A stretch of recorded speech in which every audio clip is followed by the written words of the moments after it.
السلام على نبي الكريم ومن تبعهم بإحسان إلى يوم الدين وبعد. أعوذ بالله من الشيطان الرجيم. بسم الله الرحمن الرحيم. إنما المؤمنون إخوة فاصلحوا بين أخويكم واتقوا الله لعلكم ترحمون.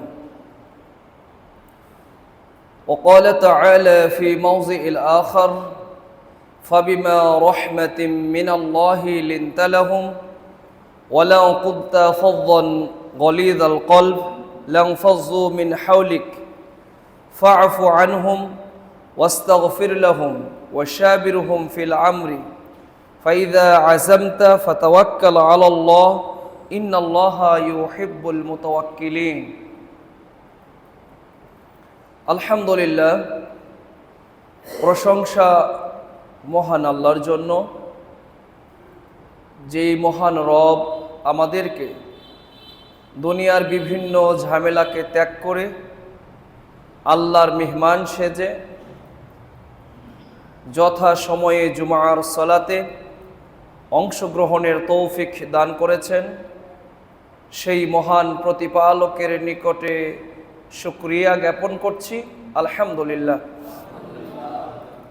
দরুদ ও সালাম বর্ষিত হোক বিশ্ব মানবতার মুক্তির দূত প্রিয় নবী মুহাম্মদ সাল্লাল্লাহু আলাইহি ওয়াসাল্লামের প্রতি।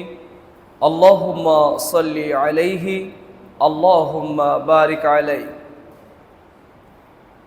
সম্মানিত মুসল্লিবৃন্দ, আজকের খুতবার বিষয় হলো মুমিনদের পারস্পরিক সম্পর্ক এবং অধিকার। বিষয়কে লক্ষ্য করে পবিত্র কোরআন এবং সহিহ হাদিস থেকে তথ্যবহুল সংক্ষিপ্ত বিবরণ তুলে ধরব ইনশাআল্লাহ। আল্লাহ রাব্বুল আলামিন বলেছেন, একজন মুসলিম অপর একজন মুসলমানের বন্ধু, একজন মুমিন অপর মুমিনের বন্ধু। কেমন বন্ধু?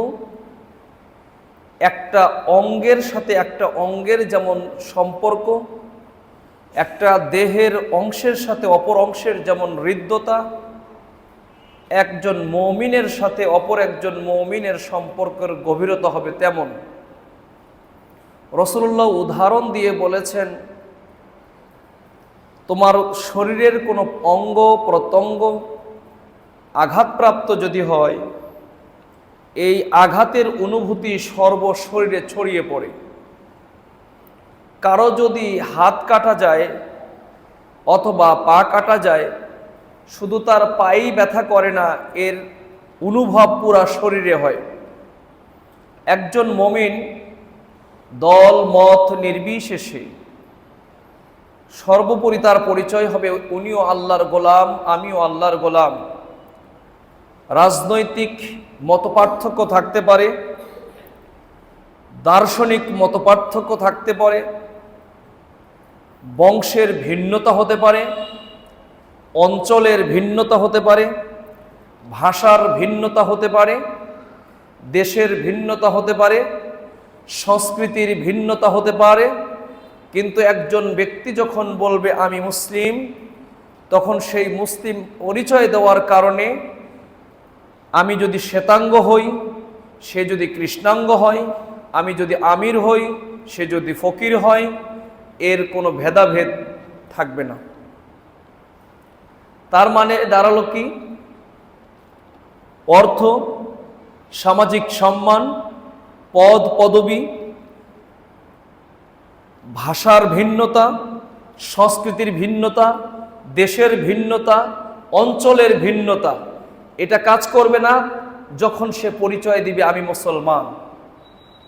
কারণ আল্লাহ রাব্বুল আলামিন রাসূলের মাধ্যম দিয়ে বিদায় হজের ভাষণ যেটা দিয়েছিলেন, তিনি বলেছিলেন আজকের পর থেকে আরবদের প্রতি অনারবদের কোনো শ্রেষ্ঠত্ব নেই, অনারবদের প্রতি আরবদের কোনো শ্রেষ্ঠত্ব নেই। সুতরাং মানুষ মানুষ হিসেবে গণ্য হবে, এটাই তার বড় পরিচয়। কে বড় সম্মানিত, কে বড় আল্লাহর কাছে সমাদৃত, তা নির্ণয় হবে দুনিয়ার কোনো সম্পদের বিনিময়ে নয়। টাকা পয়সা, অর্থবৃত্ত, সামাজিক সম্মান, সামাজিক মর্যাদা, পদ পদবি, অঞ্চলের ভিন্নতার কারণে এই শ্রেষ্ঠত্ব তৈরি হবে না, বরং শ্রেষ্ঠত্ব হবে ইন্না আকরামাকুম ইনদাল্লাহি আতকাকুম, নিশ্চয়ই তোমাদের মধ্যে ওই ব্যক্তি বেশি সম্মানিত যে আল্লাহকে বেশি ভয় করে চলে। তাহলে এই আয়াত থেকে বোঝা গেল একজন মানুষ পদ পদবি সম্মান অঞ্চলের কারণে নিগৃহীত হবে অথবা সম্মানিত হবে, এটা ইসলামিক আইডিওলজি নয়, এটি ইসলামের মতাদর্শ নয়, বরং অঞ্চল, ভাষা, দেশ, কালার, গায়ের রং যেরকমই হোক না কেন, ধনী হোক, গরিব হোক, আমির হোক, ফকির হোক, একজন দিনমজুর খেটে খাওয়া মানুষ আর একজন president, there is no difference. এটি হচ্ছে ইসলামের কনসেপ্ট। ইসলামের দ্বিতীয় খলিফা উমর ইবনুল খাত্তাব রাদিয়াল্লাহু তাআলা আনহু যখন জেরুজালেম সফরে গেলেন, পুরো রাস্তা যাচ্ছিলেন, একবার ভৃত্য ওঠে, আরেকবার বাদশাহ, অর্ধ পৃথিবীর বাদশাহ উটের পিঠে চড়ে। এইরকম করতে করতে এক পর্যায়ে ভৃত্য বললেন, আপনার যে ড্রেস কোড, আপনি অর্ধ পৃথিবীর জাহান, আপনি তাদের সামনে যাচ্ছেন যারা হলো রোম সম্রাট, তাদের কাছে যাচ্ছেন, আমাদের আমির সম্পর্কে তাদের ধারণা কি হবে? তখন তিনি বললেন, আমরা মানুষের কাছে সম্মানিত হতে চাই না, আমরা আল্লাহর কাছে সম্মানিত হতে চাই। সম্মানিত উপস্থিতি, যখন তিনি জেরুজালেমে তৎকালীন গির্জার কাছে পৌঁছালেন, সেখানকার গির্জার পাদ্রী বলেছিলেন, আপনি এখানে সালাত আদায় করেন। তিনি বললেন, না, আমাকে দেখিয়ে দাও বাইতুল মাকদাসের কোন এরিয়াটা মুসলমানদের, সেই জায়গায় গিয়ে আমি সালাত আদায় করব। তবুও তাদের সেই জায়গায় কব্বাতুস সাখরা যে জায়গাটা, সেখানে তিনি সালাত আদায় করেননি, এই জন্য যে কেউ যেন ভবিষ্যতে বলতে না পারে যে এটা মুসলমানদের জায়গা ছিল, উমর এখানে সালাত আদায় করেছে, সুতরাং আমরা এখানে মসজিদ নির্মাণ করব। মুসলমান শুধুমাত্র মুসলমানদের অধিকারের ব্যাপারে সচেতন ছিল না, বরং সমসাময়িক অন্যান্য ধর্মাবলম্বীদের বিষয়েও সতর্ক ছিল। পবিত্র কোরআনুল কারিমে আল্লাহ রাব্বুল আলামিন বলছেন, তোমরা অন্যের ধর্মের দেবদেবীদেরকে, মূর্তিদেরকে গালি দিও না, কারণ তাহলে বিনিময়ে হয়তো তারা তোমার আল্লাহকে, স্রষ্টাকে গালি দিবে। এটা হচ্ছে ইসলামের সবচেয়ে বড় উদারতা।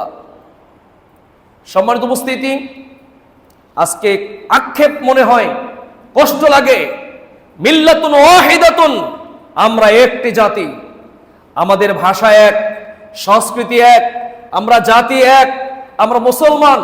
রাজনৈতিক ভিন্নতার কারণে একজন মুসলমান, একজন আলেম 50 বছর দেশের মাটিতে কোরআনের খেদমত করেছেন, সে মানুষ যদি অন্যায়কারী হয়, হোক তার যদি ধর্ষক, সে যদি হয় চোর, হোক যদি সে ডাকাত, সে যদি হাজারো মানুষকে খুন করে, একজন মুসলমানের লাশকে মৃত্যুর আগেও যেমন সম্মান করবে, মৃত্যুর পরবর্তী সময়ে তাকে সম্মান করতে হবে।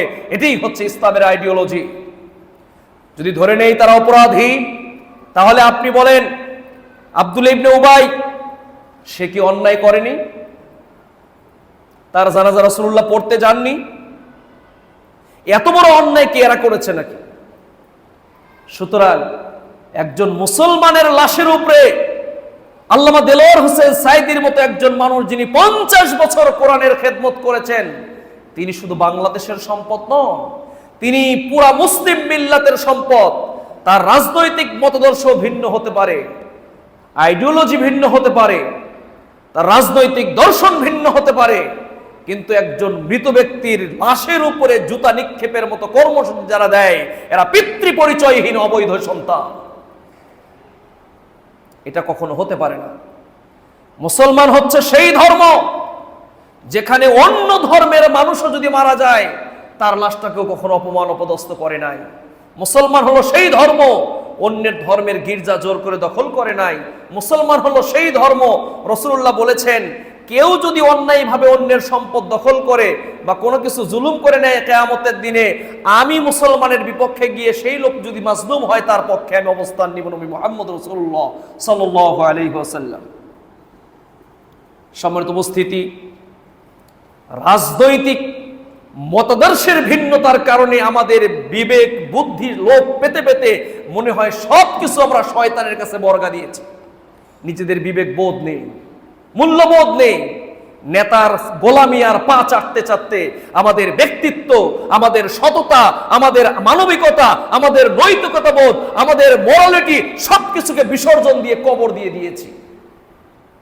সম্মানিত উপস্থিতি, জোর গলায় কথা বললে আমাকে আবার কোন ধর্মের রাজনৈতিক দলের সাথে আবার ট্যাগ লাগায় না আল্লাহর রাস্তায়। এই মেম্বারে দাঁড়িয়ে বলছে আমি বাংলাদেশের কোনো গণতান্ত্রিক রাজনৈতিক দলের সমর্থক নই। দল করা তো দূরের কথা, কিন্তু যা সত্যতা আমাকে বলতে হবে, সাদাকে সাদা কালোকে কালো বলার সৎ সাহস থাকতে হবে। আল্লাহ রাব্বুল আলামিন বলছেন ইন্নামাল মুমিনুনা ইখওয়াহ, মুমিনরা হচ্ছে ভাই ভাই, তাদের সম্পর্ক হবে ভ্রাতৃত্বের মতো, হৃদ্যতাপূর্ণ, আন্তরিকতাপূর্ণ। ফাসলিহু বাইনা আখওয়াইকুম, এখন যদি মনে হয় ভাইয়ে ভাইয়ে দ্বন্দ্ব, ভাইয়ে ভাইয়ে কোনো বিষয়ে ভুল বুঝাবুঝি, আল্লাহ রাব্বুল আলামিন বলছেন ফাসলিহু, তাহলে তোমরা সংশোধন করে দাও বাইনা আখওয়াইকুম, তোমাদের ভাইদের মাঝে। সুবহানাল্লাহ। হতে পারে না ভাইয়ে ভাইয়ে অনেক সময় ভুল বুঝাবুঝি হয়, ব্যবসায়িক কারণে ভুল বোঝাবুঝি হয়, এক বংশের মানুষ আরেক বংশের মানুষের সাথে ভুল বোঝাবুঝি হয়, ঝগড়া বিবাদ হয়। এক জায়গায় থাকলে হাড়ির সাথে হাড়ি থাকলে বাড়ি লাগে, পাড়া প্রতিবেশী বন্ধু মহল একসাথে ঘুরলে ফিরলে হয়, কথার কাটাকাটি হতে পারে, নয় ছয় হতে পারে, লেনদেনে সমস্যা হতে পারে, কিন্তু তার সমাধান আছে। আল্লাহ রাব্বুল আলামিন সেই সমাধান দিয়েছেন। শোনো, যদি তোমাদের ব্যক্তি জীবন, পারিবারিক জীবন, সামাজিক জীবন, রাষ্ট্রীয় জীবন, ব্যবসা বাণিজ্য, কর্মক্ষেত্রে যদি তোমাদের কোনো বিষয়ে মন মালিন্য হয়, তোমাদের ভিতরে যদি দ্বন্দ্ব তৈরি হয়, সেটা হতে পারে দুনিয়ার বিষয়ে, হতে পারে আখিরাতের বিষয়ে, তাহলে ফারুদ্দুহু ইলাল্লাহি ওয়া রাসূলিহি, তাহলে তোমরা ওই বিষয়টা আল্লাহ এবং তার রাসূলের দিকে ফিরে দাও। আল্লাহ এবং রাসূলের দিকে ফিরে দেওয়ার অর্থ হচ্ছে এখান থেকে কোরআন এবং সুন্নাহর সঠিক সমাধান জেনে নিয়ে নিজের জীবনকে সেভাবে পরিচালিত করো। ওয়াত্তাকুল্লাহ, তোমরা আল্লাহকে ভয় করে চলো। লাআল্লাকুম তুরহামুন, আশা করা যায় তোমরা রহমত প্রাপ্ত হবে। সম্মানিত সাথী এবং বন্ধুগণ, আল্লাহ রাব্বুল আলামিন বলছেন ওয়াযকুরু নি'মাতাল্লাহ, ওয়াযকুরু, তোমরা স্মরণ করো, নি'মাতাল্লাহি আলাইকুম, আল্লাহ তোমাদের প্রতি যে নিয়ামত দিয়েছেন। আল্লাহ আমাদেরকে কত নিয়ামত দিয়েছেন, গতদিনকে বলেছিলাম যে লা তাহসুহা, তোমরা সেগুলোকে গণনা করে শেষ করতে পারবে না। আপনি আপনার 3.5 হাত বডির দিকে তাকান না। আমি মাঝে মাঝে বলি আল্লাহ রাব্বুল আলামিন যে আমাদেরকে 2টি কিডনির মাধ্যমে রক্তগুলোকে ডায়ালাইসিস করছেন, এগুলোকে পরিশোধন করছেন। একজন কিডনি পেশেন্টকে জিজ্ঞেস করে দেখেন, তাকে সপ্তাহে 2 দিন 3 দিন, মাসে 4 দিন 5 দিন ডায়ালাইসিস করতে হয়, কি কষ্টটা না হয়। আর আপনার আমার দৈনিক 33 বারেরও বেশি আল্লাহ রাব্বুল আলামিন অটোমেটিক প্রক্রিয়ায় ডায়ালাইসিস করছেন, আপনি টেরই পাচ্ছেন না। সুতরাং এই যে নিয়ামত, একটা চোখ এখনই যদি নষ্ট হয়ে যায়, মনিটা রেটিনাটা, লক্ষ টাকার বিনিময়ে রেটিনা পাওয়া সম্ভব নয়। এই যে দেখেন অনেকের মানুষের চোখের পানি শুকিয়ে যায়, তখন কৃত্রিম পানি আমরা স্প্রে করি, কিন্তু তারপরও নানাবিধ সমস্যা হয়। চোখ খসখস করে, চোখ বেঁধে থাকে, চোখ ব্যথা করে, ঝাপসা দেখেন, মাথা ঘোরে। অথচ আল্লাহ রাব্বুল আলামিন প্রতি সেকেন্ডে এটাকে স্পেশাল একটি পানি দিয়ে আপনার রেটিনাকে পরিষ্কার পরিচ্ছন্ন রাখছে। সুবহানাল্লাহ বলবেন না? আল্লাহ রাব্বুল আলামিন আপনার যে মেমোরি কার্ডটা দিয়েছেন, এটা নিয়ে চিন্তা করেন, আপনার হার্টটা নিয়ে চিন্তা করেন, আপনার লাংসটা নিয়ে চিন্তা করেন, আপনার অ্যাপেন্ডিক্সটা নিয়ে চিন্তা করেন, আপনার কোন অর্গান যেটি আপনার কাজে লাগে না।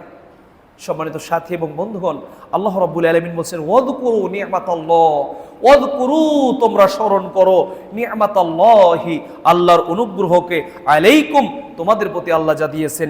ইয কুনতুম আ'দাআন, তোমরা একে অপরের সাথে বন্ধুত্ব ছিল না, শত্রুতা ছিল, একে অপরকে তোমরা দেখতে পারতে না, কিন্তু এক আল্লাহর তাওহীদে বিশ্বাস করার পর আমি রব্বুল আলামিন ফাআল্লাফা বাইনা কুলুবিকুম, আমি তোমাদের অন্তঃকরণের মধ্যে হৃদ্যতা, ভালোবাসা, আন্তরিকতা তৈরি করে দিয়েছি। সুবহানাল্লাহ বলবেন না? কিভাবে দিলেন? এই যে উমর রাদিয়াল্লাহু তাআলা আন, তিনি তো রাসূলের কল্লাকে কেটে ফেলার জন্য গমন করেছিলেন।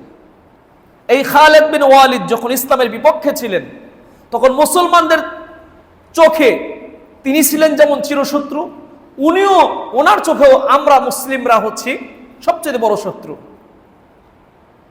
এমনি করে আবু সুফিয়ান মুসলিম হওয়ার আগে তার আচরণ কিরকম ছিল, মুসলিম পরবর্তী সময়ে তার আচরণ কেমন ছিল। আল্লাহ রাব্বুল আলামিনের দ্বীন মেনে নেওয়ার কারণে, আল্লাহর ওয়াহদানিয়্যা মেনে নেওয়ার কারণে আল্লাহ বলছেন ফাআল্লাফা বাইনা কুলুবিকুম, আমি তাদের মাঝে হৃদ্যতা, আন্তরিকতা, তোমাদের ভালোবাসাকে বাড়িয়ে দিয়েছি। বলেন সুবহানাল্লাহ। ফাআসবাহতুম বিনি'মাতি ইখওয়ানান, আল্লাহ রাব্বুল আলামিন তোমাদের জন্য তার নিয়ামত সমূহ পরিপূর্ণ করে দিয়েছেন। সম্মানিত উপস্থিতি, আল্লাহ রাব্বুল আলামিন নবী মুহাম্মদকেও দেখেছেন বিভিন্ন প্রতিকূল পরিবেশে তিনি পড়েছেন। রাসূলুল্লাহর জীবনী আমি আপনাদের সামনে আলোচনা করেছিলাম, সিরাতের রাসূল কথা বলেছিলাম সেই বিষয় নিয়ে। তো দেখেন, আল্লাহর নবীর কাছে বিভিন্ন সাহাবীরা আসতেন, বিভিন্ন সময় পরামর্শ দিতেন, আবার কখনো কখনো তিনি ভেঙে পড়তেন, কখনো মানুষ তাকে কষ্ট দিয়েছে, নানাবিধ কষ্ট দিয়েছে। বিশেষ করে তার স্ত্রী খাদিজা, চাচা আবু তালেব, দাদা আব্দুল মুত্তালিব, এই মানুষগুলো যখন তার থেকে বিয়োগ হয়ে যান, মারা যান, তখন অত্যন্ত মর্মাহত হয়ে গিয়েছিলেন, খুবই খারাপ লাগছিল। যার পরিপ্রেক্ষিতে সূরা আপনার আলাম নাসর, সূরা নাসর, এটা হচ্ছে আপনার ইনশিরা নাজিল হয়েছে আল্লাহ রাসূলকে সান্ত্বনা দেওয়ার জন্য, যে আমি আপনার বোঝাকে অপসারণ করেছি, আপনার হৃদয়কে প্রশান্ত করে দিয়েছি। তো দেখেন, সেই নবী তিনি বলছেন ফাবিমা রাহমাতিম মিনাল্লাহি লিনতা লাহুম, হে নবী, যদি তুমি মানুষের প্রতি নরম স্বভাবের না হতে, কোমল স্বভাবের না হতে, আন্তরিক না হতে, পরমত সহিষ্ণু না হতে, উত্তম চরিত্রের অধিকারী যদি না হতে, ওয়ালাউ কুনতা ফাদদান গলিদাল কলবি লানফাদু মিন হাওলিক, তাদের প্রতি যদি শত্রুপক্ষ, মুসলিমদের পক্ষ, সকল পক্ষের প্রতি যদি তোমার এই আন্তরিকতা, দরদ মাখা ভালোবাসা, সুন্দর আচরণ না থাকতো, তাহলে অবশ্যই কি করত? লানফাদু মিন হাওলিকা, তোমার সঙ্গ ছেড়ে লোকেরা চলে যেত, তোমার কাছে থাকতো না। সম্মানিত উপস্থিতি, তো তিনি বলছেন ফাআফু আনহুম, তুমি তাদেরকে ক্ষমা করো, ওয়াস্তাগফির লাহুম, তাদের জন্য আল্লাহর কাছে ক্ষমা চাও, ওয়াশাবিরহুম ফিল আমরি, কোন বিষয়ে সিদ্ধান্ত নিতে চাইলে তাদের সাথে তুমি পরামর্শ করো। ফাইদা আযামতা, আর যখন তুমি দৃঢ়তার সাথে কোনো সিদ্ধান্ত নিতে যাও, ফাতাওয়াক্কাল আলাল্লাহ, তুমি আল্লাহর উপরে ভরসা করো। ইন্নাল্লাহা ইউহিব্বুল মুহসিনিন মুতাওয়াক্কিলিন, নিশ্চয়ই আল্লাহ নির্ভরশীল তাওয়াক্কুলকারীদেরকে পছন্দ করেন, ভালোবাসেন। সম্মানিত উপস্থিতি, মুসলমানদের আচরণ মুসলিমদের প্রতি হবে হৃদয় গ্রাহী। আপনার ব্যবহার, আচার আচরণ, কথাবার্তা দেখে মানুষ আপনার প্রতি অনুপ্রাণিত হবে। সেটা হোম অ্যান্ড অ্যাব্রড, দেশে যান, বিদেশে যান, যেখানে যান, আপনার ভিতরে সততার চর্চা থাকবে, সত্যবাদিতা, বিনয় নম্রতা, কমলতা, সরলতা, আত্মীয়তা, এই ধরনের যতগুলো ভালো বৃত্তি রয়েছে, এই আচরণগুলো যখন নিজের মধ্যে থাকবে, অন্য ধর্মাবলম্বী লোকেরা আমাদের এই সুন্দর আচরণগুলো গ্রহণ করে তারা আমাদের নবীর প্রতি মুগ্ধ হবে, আমাদের কোরআনের প্রতি মুগ্ধ হবে, আমাদের দ্বীনের প্রতি মুগ্ধ হবেন।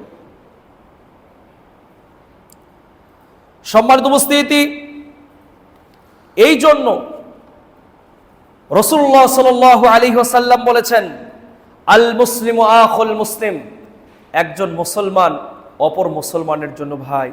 লা ইয়াজলিমুহু, সে তার প্রতি জুলুম করবে না। ওয়ালা ইউসলিমুহু, তাকে সে সমর্পণ করবে না জালেমের হাতে। ওয়ামান কানা ফি হাজাতি আখিহি, যে ব্যক্তি তার ভাইয়ের কোনো প্রয়োজন মিটায়, কানাল্লাহু ফি হাজাতিহি, আল্লাহ তার একটা প্রয়োজন মিটিয়ে দেন। ওয়ামান ফাররাজা আন মুসলিমিন কুরবাতান, কোন মুসলমান যদি কোনো মুসলমান ভাইয়ের কোনো বিপদ আপদে পাশে দাঁড়ায়, তার বিপদে যদি সাহায্য সহযোগিতা করে, ফাফাররাজাল্লাহু আনহু কুরবাতাম মিন কুরবাতি ইয়াউমাল কিয়ামা, কিয়ামতের দিনেও আল্লাহ ওই ব্যক্তির করোনা বোঝা সমূহ থেকে, যে কোনো বিপদ থেকে কোনো একটি বিপদকে দূর করে দিবেন। বলি সুবহানাল্লাহ। হাদিস সহিহ বুখারীতে বর্ণিত হয়েছে। সহিহ মুসলিমে একটি হাদিস আসছে, সেখানে আল্লাহ রাসূল বলেছেন, আল মুসলিমু আখুল মুসলিম, একজন মুসলমান অপর মুসলমানের ভাই, লা ইয়াজলিমুহু, সে তার প্রতি জুলুম করবে না, ওয়ালা ইয়াখযুলুহু, সে তাকে অপমান অপদস্থ করবে না। আপনি তো মরার পরেও অপমান অপদস্থ করছেন। ওয়ালা ইয়াহকিরুহু, সে তাকে তুচ্ছ জ্ঞান করবে না, তাচ্ছিল্য করবে না। এরপরে আল্লাহ নবী বললেন, শোনো সাহাবারা, এদিকে দেখো, আত্তাকওয়া হাহুনা, আল্লাহর ভয়টা হচ্ছে এই জায়গায়। ওয়াইশিরু ইলা সাদরিহি সালাসা মাররাতিন, আল্লাহর নবী তার বক্ষের দিকে এইভাবে 3 বার ইশারা করে বললেন, আল্লাহর ভয়টা হচ্ছে এই জায়গায়, আল্লাহর ভয়টা হচ্ছে এই জায়গায়। এজন্য আমার সম্মানিত মুসল্লি ভাইদের প্রতি অনুরোধ, একজন মানুষের বাহ্যিক সৌন্দর্য দেখে তার মোহে পড়ার কোনো উপকারিতা নাই, লাভ নাই। একজন মানুষকে যদি আপনার মনে হয় মাথায় টুপি দিয়েছেন, লম্বা দাড়ি রেখেছেন, লম্বা আলখেল্লা পরেন, জুব্বা পরেন, 5 ওয়াক্ত জামাতে নামাজ পড়েন, আপনি তার বাহ্যিকটা দেখেছেন মাত্র, তার অন্তঃকরণ আপনি চূড়ান্তভাবে জাস্টিফাই করতে পারেননি। সুতরাং আপনি বলতে পারেন না যে এই লোকটাই সবচাইতে বড় আল্লাহওয়ালা। অন দ্য আদার হ্যান্ড, একজন মানুষ যদি প্রকাশ্যে এইরকম নাও আচরণ করে, তাকে আপনি সরাসরি বলতে পারেন না লোকটি জাহান্নামী, কারণ আপনার এই বিষয়ে কোনো ওহী আসেনি, আপনি জানেন না। সে মৃত্যুর আগ মুহূর্তে তওবা করেও হয়তো জান্নাতি হতে পারে, তার শেষ অবস্থা আল্লাহ ভালো জানেন। এই জন্য মানুষের ব্যাপারে সব সময় সুধারণা পোষণ করব, কারো ব্যাপারে কুধারণা পোষণ করব না।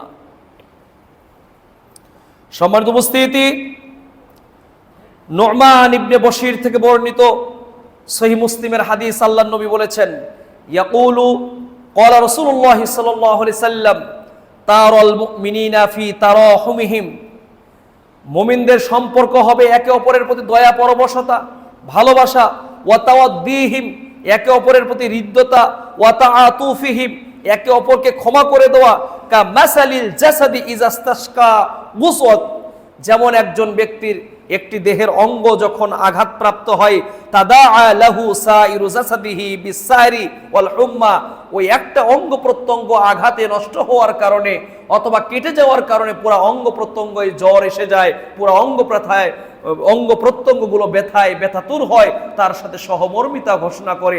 ঠিক মুমিনদের পারস্পরিক সম্পর্ক হৃদ্যতা হবে এই রকম। সহিহ বুখারীর হাদিস, আল্লাহর নবী বলেছেন, লা ইয়ারহামুল্লাহু মান লা ইয়ারহামুন নাস, আল্লাহ ওই মানুষের প্রতি রহম করেন না যিনি মানুষের প্রতি দয়া দেখান না, ভালোবাসেন না। সুতরাং আপনি যদি আল্লাহর ভালোবাসা পেতে চান, সৃষ্টি জীবের প্রতি হৃদ্যতা দেখাতে হবে, তাদেরকেও ভালোবাসতে হবে, তাদেরকে সম্মান করতে হবে। সহিহ মুসলিমের আরেকটি হাদিস আল্লাহ রাসূল বলেছেন, হাদিসের বর্ণনাকারী আবু হুরায়রা রাদিয়াল্লাহু আন, তিনি বলেন, হাক্কুল মুসলিমি আলাল মুসলিমি সিত্তুন, একজন মুসলমানের প্রতি অপর একজন মুসলমানের 6টি হক রয়েছে। কয়টি হক রয়েছে? 6টি। 1, ইজা লাকিয়াহু ফাসাল্লামা আলাইহি, দেখা হলে সালাম দেওয়া, সালাম দেওয়ার অভ্যাস করতে হবে। ওয়া ইজা দাআকা ফাজিবহু, যদি আপনাকে কেউ ডাকে, দাওয়াত করে, তাহলে সেই দাওয়াতে সাড়া দিবেন। ওয়া ইজা আস্তানসাহাকা ফানসাহ লাহু, তার জন্য আপনি কল্যাণের নসিহা করবেন। ওয়া ইজা আতাশা, যদি সে হাসি দেয়, ফাহামিদাল্লাহ, তাহলে আপনি আল্লাহর প্রশংসা করবেন। ফাসামিতহু, তার উত্তর দিবেন। ওয়া ইজা মারিদ ফাউদহু, অসুস্থ হলে দেখতে যাবেন। ওয়া ইজা মাতা, যদি সে মারা যায়, ফা আতবাহু, তার জানাজায় অংশগ্রহণ করবেন। তাহলে এর প্রত্যেকটার পিছনে সোশ্যাল কাজ রয়েছে। দেখেন, আমাদের ইবাদতগুলোকে যদি আমি 2 ভাগে ভাগ করি, একটা হচ্ছে আল্লাহর সাথে রিলেটেড, আর একটা বান্দার সাথে রিলেটেড। একটা হচ্ছে আধ্যাত্মিক, আর একটা হলো প্রায়োগিক। কি বললাম বলেন তো? একটা হচ্ছে আধ্যাত্মিক, আর একটা কি? প্রায়োগিক, অ্যাপ্লিকেবল, যেটা বাস্তবে প্রয়োগ করা হয়। আধ্যাত্মিক কোনগুলো?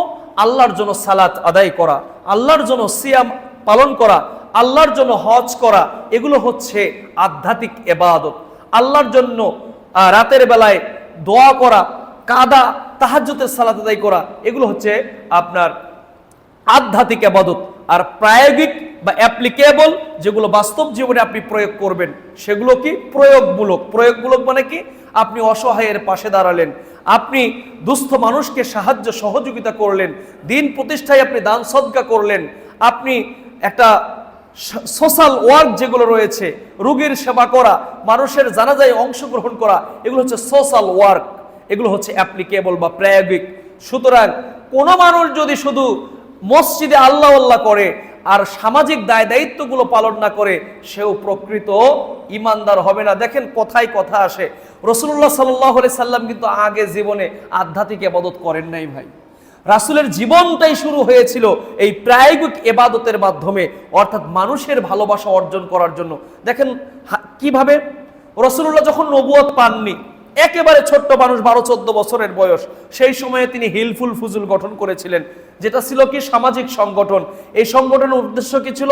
আর্তের সেবা করা, দুস্থদের পাশে দাঁড়ানো, পীড়িতদের সাহায্য করা, সামাজিক অশান্তি, দাবানল, ঝগড়া, যুদ্ধ বিগ্রহকে প্রতিহত করা, যুবকদেরকে যাবতীয় নেশা, খারাপ কাজ থেকে বাদ দিয়ে রেখে একটি সাংগঠনিক অবকাঠামোর মধ্যে নিয়ে আসা, অর্গানাইজেশন যে স্কিলস রাসূলুল্লাহ সাল্লাল্লাহু আলাইহি ওয়াসাল্লামের এই হিলফুল ফুজুলের মাধ্যমে স্পষ্ট হয়েছে।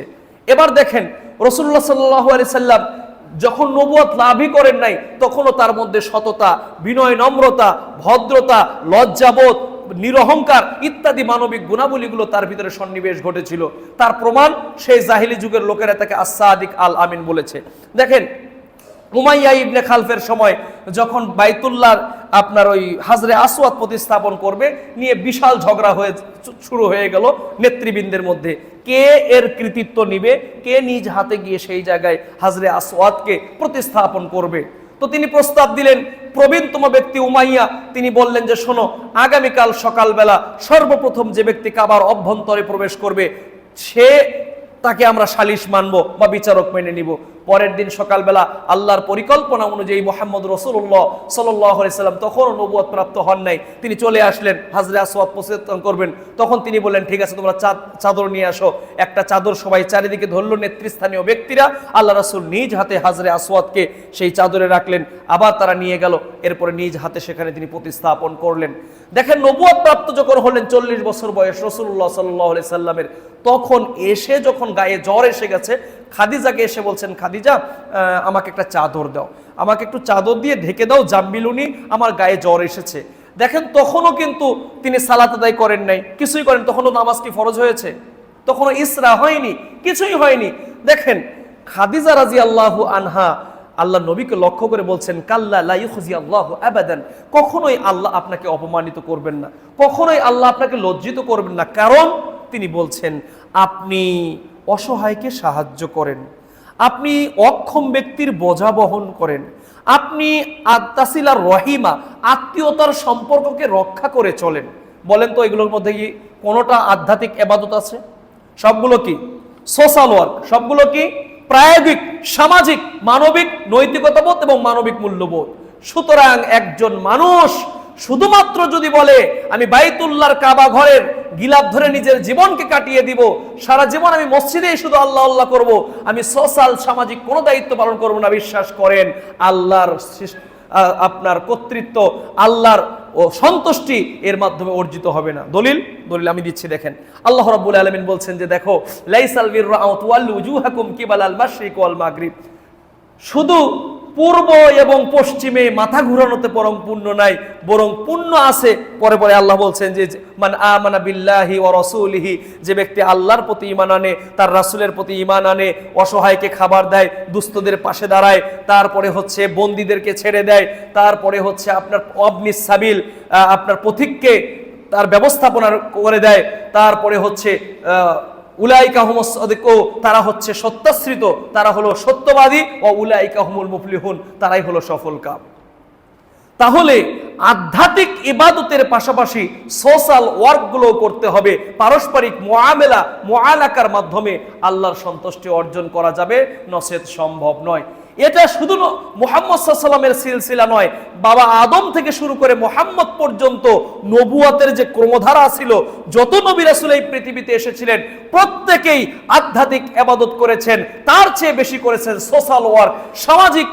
যেমন নূহ আলাইহিস সালাম বলছেন যে আল্লাহ, আমি মানুষকে দিনের বেলায় দাওয়াত দিয়েছি, আমি রাতের বেলায় দাওয়াত দিয়েছি, আমি প্রকাশ্যে দাওয়াত দিয়েছি, আমি গোপনে দাওয়াত দিয়েছি, তারা তারপরও কানের ভিতরে নখ দিয়েছিল। সবাই সমাজ সংস্কারক ছিলেন, সবাই রাষ্ট্রকে সংস্কার করেছেন। ইউসুফ আলাইহিস সালামের যদি বিষয় দেখেন, তিনিও সমাজ সংস্কারক ছিলেন। আপনি যদি নূহ আলাইহিস সালামের বিষয় দেখেন, তিনিও সমাজ সংস্কারক ছিলেন। যদি আপনি দাউদ আলাইহিস সালামের বিষয়টা দেখেন, তিনিও সমাজ সংস্কারক ছিলেন। তিনি পুরা সোসাইটিকে ন্যায় পরায়ণতা, সুশাসন প্রতিষ্ঠা করে বাস্তব নমুনা প্রতিষ্ঠা করে গিয়েছেন। দাউদ আলাইহিস সালামের সময় সুলাইমানের ছেলে দাউদ আলাইহিস সালাম ছিলেন ন্যায় পরায়ণ বাদশাহ। একজন মহিলা এসে বললো এই বাচ্চা আমার, আর একজন মহিলা এসে বলতেছে এই বাচ্চাও আমার। দুইজনই বলতেছে আমার বাচ্চা, কেউ ছাড় দেয় না, নাছরবান্দা। তখন বিচারকের রায় দেওয়া হলো যে ঠিক আছে, এক কাজ করেন, বাচ্চাটাকে চিরে দ্বিখণ্ডিত করে দুইজন মাকে ভাগ করে দেওয়া হোক। তখন যে নকল মা, সে চুপ করে আছে, আর প্রকৃত জন্মদাত্রী মা তখন বলল আমার সন্তান ভাগ করার দরকার নাই, সন্তান আমার না, ওনারই সন্তান, ওনাকে দিয়ে দেন। এর মাধ্যমে বুঝতে পারলেন যে জন্মদাত্রী মা, যিনি সন্তান কাটতে নিষেধ করেছেন, তিনিই হবেন প্রকৃত মা। এই যে তার সুশাসন, এই যে তার ন্যায়পরায়ণতা, এগুলো অন্যান্য নবী রাসূলদের মধ্যেও ছিল। সম্মানিত সাথী এবং বন্ধুগণ, এই জন্য আল্লাহ রাব্বুল আলামিন রাসূলের মাধ্যম দিয়ে বলেছেন যে একে অপরের প্রতি পারস্পরিক দায়বদ্ধতা, দায়িত্ব, সততা ইত্যাদি প্রতিষ্ঠা করার জন্য। সম্মানিত উপস্থিতি, আল্লাহ রাসূল সাল্লাল্লাহু আলাইহি ওয়াসাল্লাম বলছেন ইন্না মিন খিয়ারিকুম আহসানুকুম আখলাকান, নিশ্চয়ই তোমাদের মধ্যে সর্বশ্রেষ্ঠ মানুষ হচ্ছে সে যার চরিত্র সবচেয়ে ভালো। মহৎ যে হয় তার সাধু ব্যবহার, উপকার বিনা নাহি জানে অপকার। দেখো কুঠার করে চন্দন ছেদন, চন্দন সুবাস তারে করে বিতরণ। কাক করেনি কারো সম্পদ হরণ, কুকিল করেনি কারো ধন বিতরণ। কাকের কঠোর রব বিষ লাগে কানে, কুকিল অখিল প্রিয় সুমধুর গানে। তো কুকিল যেমন তার সুন্দর স্বর দিয়ে মানুষের আস্থাভাজন হয়েছেন, আপনাকে আমাকেও সেই চেষ্টাটাই করতে হবে। আবু দারদা রাদিয়াল্লাহু আনহু থেকে বর্ণিত, তিনি বলেন আল্লাহ রাসূল সাল্লাল্লাহু আলাইহি ওয়াসাল্লাম বলেছেন ইন্না আসকালা শাইয়ুন ইউযাউ ফিল মিজানিল মুমিন ইয়াউমাল কিয়ামাতি খুলুকুন হাসানুন। কিয়ামতের দিনে মিজানের পাল্লায় যখন মানুষ বুঝতে পারছে না বাঁচবো কি বাঁচবো না, পাপ হচ্ছে বেশি না আমার নেকির পাল্লা ভারী, পাপ ভারী না আমার নেকির পাল্লা ভারী, এরকম একটা পরিস্থিতি যখন তৈরি হয়ে যাবে, ঠিক সেই সময়ে আল্লাহ রাব্বুল আলামিন রাসূলের মাধ্যম দিয়ে বলছেন যে শোনো, যে কিয়ামতের দিনে আসকালা শাইউন ইউযাউ ফিল মিজান, মিজানের পাল্লায় সবচেয়ে যে জিনিস ভারী হবে সেটা হলো উত্তম চরিত্র, উত্তম আশা, উত্তম আমল, উত্তম কাজ, উত্তম আচরণ। একটু আমার দিকে 1 মিনিটের জন্য ধ্যানে তাকান। বিচারের ময়দান, লক্ষ লক্ষ কোটি কোটি বিলিয়ন বিলিয়ন মানুষ বিচারের জন্য হাসরের ময়দানে আছে। বিচার এখনো শুরুই হয় নাই। লোকজন দৌড়াতে দৌড়াতে হাসরবাসীরা যখন দেখবে সূর্য মাথার উপরে চলে আসছে, মগজগুলো গলে গলে পড়ছে। কারো পাপ অনুযায়ী কেউ নাভি বরাবর, কেউ কাঁধ বরাবর, কেউ পায়ের টাকনু বরাবর নিজের ঘামের মধ্যে আপনার ঘামতে থাকবে। সূর্য মাথার উপরে চলে আসবে, 13 লক্ষ কোটি মাইল দূরে এই সূর্য। তাই চৈত্র বৈশাখ মাসে আমরা এর তাপ, খররৌদ্রতা সহ্য করতে পারি না, মাটি চৌচির হয়ে যায়। সেই সূর্য চলে আসবে আধা মাইল উপরে, অবস্থাটা কি হতে পারে? মাটি হয়ে যাবে। তামাকে যেমন আগুনে ত্বরান্বিত করলে, পুড়লে যেমন কালার হয়, মাটির চেহারাটা হবে ঠিক এই রকম। এমন একটি সময়ে মানুষ বিচার কেন শুরু করে না? আরে জান্নাত হবে না জাহান্নাম হবে, কি হবে হোক, বিচারটা করে আল্লাহ ফয়সালা করলেই হয়। বিচারই শুরু হবে না। হাসরবাসীরা দৌড়াতে থাকবেন, চলতে থাকবেন আদম আলাইহিস সালামের কাছে। আদম আলাইহিস সালামের কাছে সুপারিশ করতে বলবেন যে আপনি গিয়ে একটু বলেন আল্লাহ যেন বিচারটা অন্তত শুরু করেন। আদম আলাইহিস সালাম বলবেন আমি পারবো না, আমি এই বিষয়ে অক্ষম। আল্লাহ সুবহানাহু ওয়া তাআলা আমাকে সৃষ্টি করেছিলেন, আমাকে নাম শিখিয়ে দিয়েছিলেন, আমাকে নিয়ামত দান করেছিলেন জান্নাত, আর বলেছিলেন ওই যে গাছ দেখা যাচ্ছে হাযিহিশ শাজারা লা তাকরাবু হাযিহিশ শাজারাতা ফাতাকুনা মিনাজ জালিমিন, ওই যে গাছটা দেখা যাচ্ছে ওই গাছের কাছে যাবে না, যদি যাও ফাতাকুনা মিনাজ জালিমিন তাহলে তোমরা জালেম হবে। আল্লাহ আমাকে বলেছিলেন ফাসকুন উসকুন আনতা ওয়া যাওজুকাল জান্নাতা ফাকুলা মিনহা রাগাদা, তোমরা দুইজনে ওই গাছের ফাসকুন আনতা ওয়া যাওজুকা, তুমি এবং তোমার স্ত্রী জান্নাতে বসবাস করো আর নিজের ইচ্ছা মতো স্বাচ্ছন্দ্য মতো খানাপিনা করো, কিন্তু ওই গাছের কাছে যাবে না। আল্লাহর সেই নির্দেশকে অমান্য করেছি, সুতরাং বিচারের ময়দানে আজ আল্লাহ আমার সাথে কি আচরণ করবে আমি নিজেই সেটা নিয়ে সন্দিহান। হাসরবাসীরা এরকম করে ঘুরতে থাকবেন, যেতে থাকবেন মূসা আলাইহিস সালামের কাছে।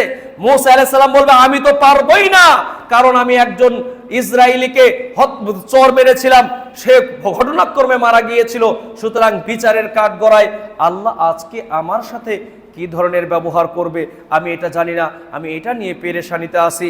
ইব্রাহিম আলাইহিস সালামের কাছে লোকজন চলে যাবে, ইব্রাহিম আলাইহিস সালাম বলবে আমি জানি না আজকে কি করবেন আমার আল্লাহ।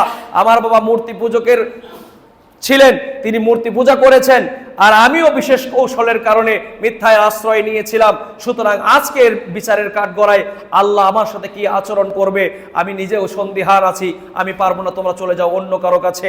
লোকজন চলে যাবে সেই ঈসা আলাইহিস সালামের কাছে।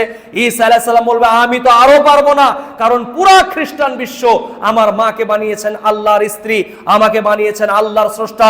আল্লাহ আজকে হয়তো আমার উপরে ক্রোধান্বিত আছেন, তিনি আমার সাথে কি আচরণ করবে আমি জানি না, বিষয়টা কত কঠিন এবং জটিল, তোমরা চলে যাও মুহাম্মদ সাল্লাল্লাহু আলাইহি ওয়াসাল্লামের কাছে। এইরকম করে সকল নবীদের কাছ থেকে হাসরবাসীরা ঘুরতে ঘুরতে এক পর্যায়ে মুহাম্মদ সাল্লাল্লাহু আলাইহি ওয়াসাল্লামের কাছে যাবেন। বিচারের মাঠ কতটা কঠিন হবে একটু আমার দিকে তাকান। আল্লাহ নবী বলছেন, হাদিসের বর্ণনাকারী আয়েশা রাদিয়াল্লাহু তাআলা আন, তিনি বলছেন ইহুশারুন নাসু ইয়াউমাল কিয়ামাতি হুফাতান উরাতান গুরলান, কিয়ামতের মাঠে মানুষকে উলঙ্গ করে খাতনা ছাড়া একত্রিত করা হবে। এই কথা শোনার পরে আয়েশা রাদিয়াল্লাহু আনহাকে আল্লাহর নবী বললেন, আল্লাহর নবীকে আয়েশা বললেন, হে আল্লাহর রাসূল, আর রিজালু ওয়ান নিসাউ জামিআ ইয়ানজুরু বাযুহুম ইলা বাযিন, নারী আর পুরুষ যদি একত্রিত হয়, তাদের গায়ে যদি কোনো ড্রেস না থাকে, তাহলে তো একজন অপরজনের দিকে তাকাবে, দেখবে এটা কেমন শোনাচ্ছে।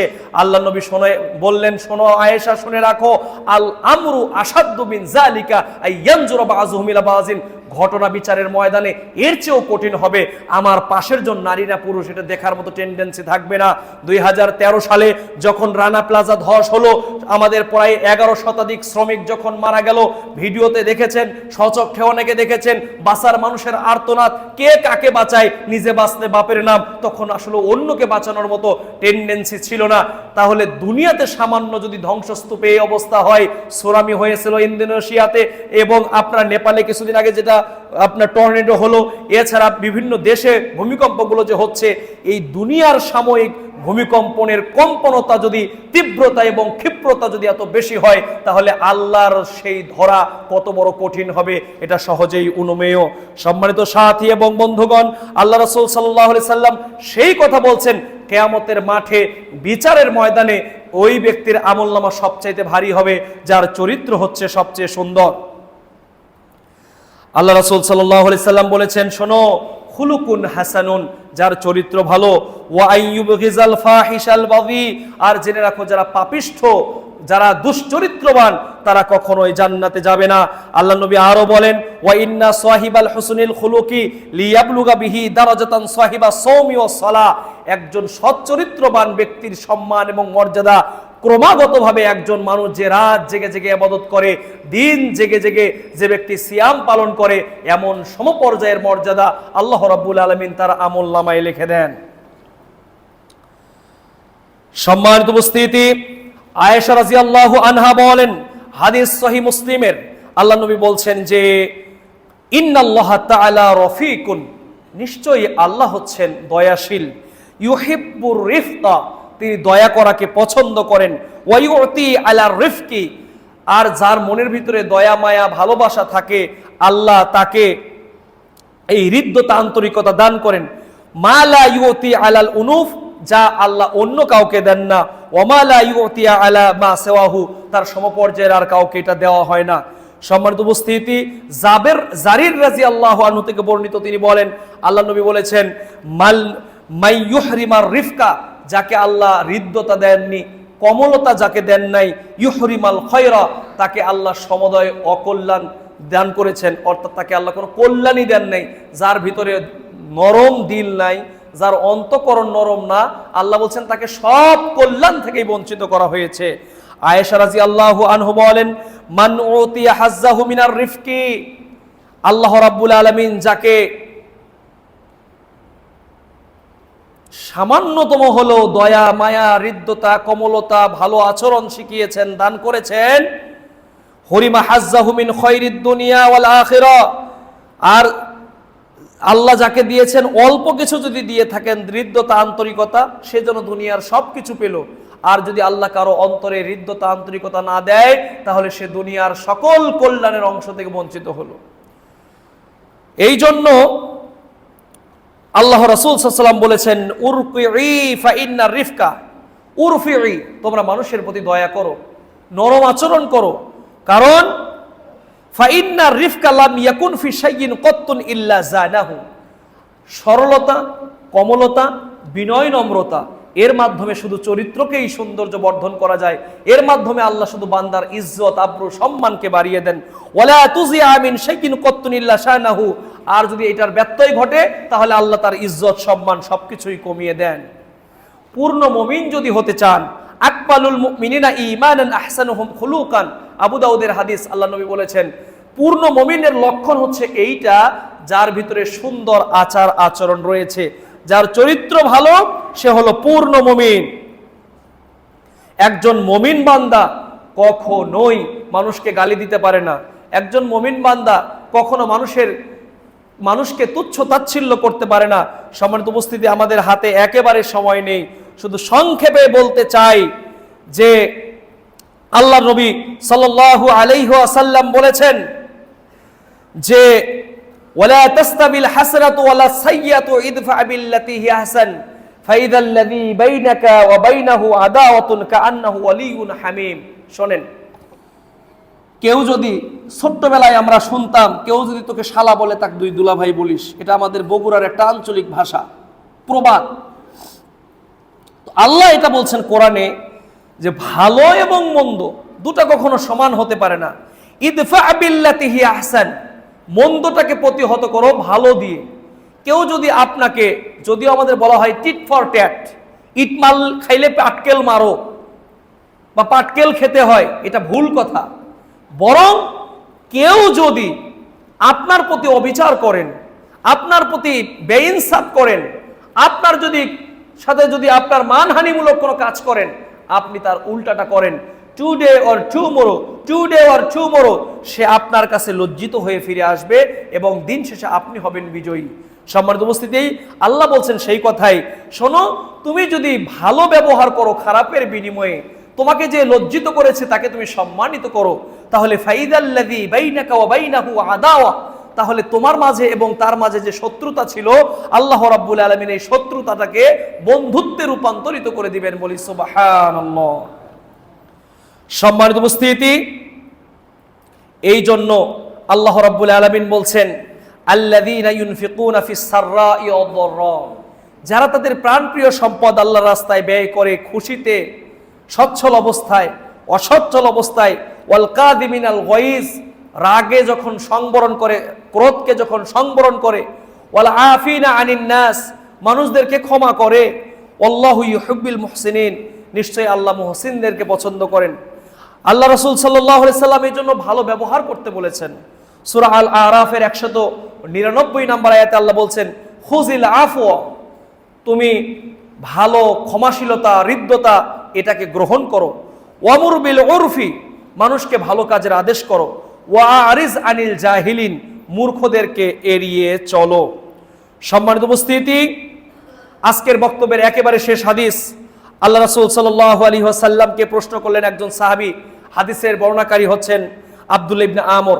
তিনি বলেন আইয়ুন নাসি আফজাল, আল্লাহ নবী, কোন মানুষ সবচেয়ে বেশি আল্লাহর কাছে সম্মানিত? ক্বালা, আল্লাহ নবী বললেন কুল্লু মাখমুমুল কলব, ওই প্রত্যেক ব্যক্তি যার কলবটা হচ্ছে মাখমুম। ওয়া সাদুকুল লিসান, যে সব সময় সত্য কথা বলে। ক্বালু, সাহাবারা বললেন সাদুকুল লিসান নারিফুহু, আমরা বুঝলাম যে সাদুকুল লিসান বা সত্যবাদিতা কি, এটা আমরা জানি। ওয়ালাকিন ফামা মাখমুমুল কলব, তবে মাহমুমুল কলব জিনিসটা কি? আল্লাহ নবী বললেন ক্বালা আত-তাকিয়্যুন নাকিয়্যু লা ইসমা ফিহি, সেটা হচ্ছে আত-তাকিয়্যুন নাকিয়্যু, এমন নিষ্কুলুষ চরিত্র বা স্বভাব, লা ইসমা ফিহি, যার মধ্যে কোনো পাপ নাই, ওয়ালা বাগিয়া, সীমা লঙ্ঘন নাই, ওয়ালা গিল্লা, প্রতারণা নাই, ওয়ালা হাসাদা, হিংসা নাই। আজকের পুরা বক্তব্যের নির্যাস এই হাদিসটার মধ্যে আছে। I repeat it. আল্লাহ রাসূলকে বললেন মাহমুমুল কলব কি? আল্লাহ নবী বললেন চারটা জিনিস যার মধ্যে নাই, সেই হলো মাহমুমুল কলবের অধিকারী বা নিষ্কুলুষ অন্তরের অধিকারী। এক, কি সেটা? ক্বালা আত-তাকিয়্যুন নাকিয়্যু।